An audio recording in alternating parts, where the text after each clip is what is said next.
Viral di medsos, 3 pengendara sepeda motor nekat terobos pintu rel kereta api di Cimahi, Jawa Barat.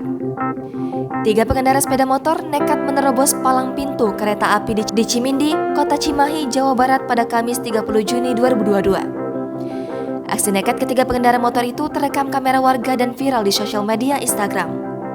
Dalam video tersebut, terlihat jelas 3 pengendara sepeda motor melintas perlintasan saat kereta api melintas. Ketiga pengendara motor tersebut nyaris tertabrak oleh kereta api Argo Parahyangan yang melintas. Manajer Humas PT KAI Daup 2 Bandung, Kuswardoyo, mengatakan pengendara seharusnya berhenti saat bunyi sirene menyala dan palang pintu mulai turun tanda kereta api akan melintas. Menurutnya, ada beberapa anak muda yang sengaja melakukan aksi nekat menerobos palang pintu kereta api untuk uji nyali dan memiliki rasa bangga.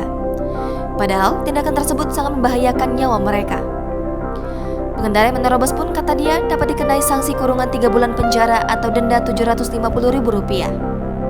Bagi pengguna jalan yang melintasi perlintasan liar atau tidak terdapat palang pintu kereta api, para pengguna jalan diminta untuk memperhatikan kondisi kiri dan kanan jalan sebelum melintas. Jangan lupa subscribe, share, komen, dan like ya!